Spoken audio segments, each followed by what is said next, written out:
Vijon të jetë problematike situata nga zjarret në Puk, në zonën Gojan Gjeçan, vatra vjen detektive, por me intensitet më të ulët në Gojan të Madh, situata paraqitet aktualisht më e qetë. Gjatë natës ka vijuar ndërhyrje në zonët e arritshme nga mjetet zjarrfikse, sidomos në zonët e avancimit të flakëve, në pjesën e sipërme të Gojanit, në zonën e Mëshurdhit, vatra është izoluar plotësisht. Vatra në Gojan të Vogël paraqitet aktualisht në problematike për shkak të afërsisë me zonën e banuar.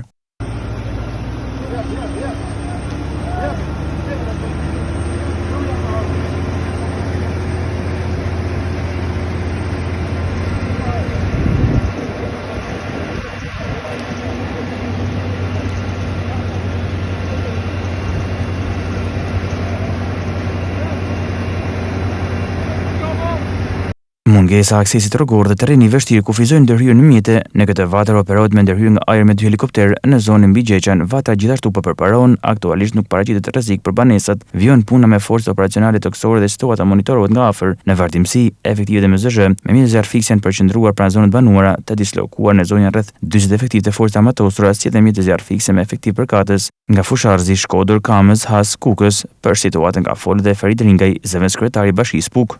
Situata momentalisht është problematike këtu në fshatin Gojan i Madh, njëkohësisht se është vatra më problematike, por kemi edhe vatra problematike tjetër edhe në fshatin Gojan i Vogël, po monitorohet nga njësitë tona toksore, por gjithashtu edhe nga ajri, një helikopter po operon në zonë duke hedhur ujë.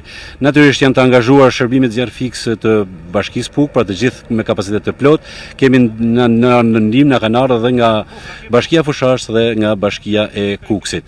Momentalisht po punohet me intensitet lart, shpresojmë mos kemi probleme në sa i përket dëmtimit pronave të banorëve dhe dëmeve në banor, dhe janë marrë të gjitha masat për në rast se do paraqitet nevoja për të bërë evakuimin e çdo banori. Shpresojmë ta mbyllim me sukses këtë operacion. Kjo është në varësi dhe në dinamik dhe mund të japim informacionet më vonshme pasi vazhdon dinamika e operacionit. Edhe miftyri i Pukës, Gëzim Kopani, bëri thirrje për ndërgjegjësim për situatën e rëndë të krijuar nga zjarret në Puk. Ndodhem në Gojan, ku për disa ditësh, jo vetëm Gojani, por edhe gjithë Livadhanzi dhe Tërguni është duke u djeg. Ndodhem këto për të solidarizuar me këto banor, por edhe duke dënuar gjithë ato të cilët e kanë shkaktuar qëllimi i këtë zjarr. Du të falenderoj banorët që kanë bërë një punë të madhe për me ruajtur këtë vend, por edhe efektive dhe institucionet shtetërore.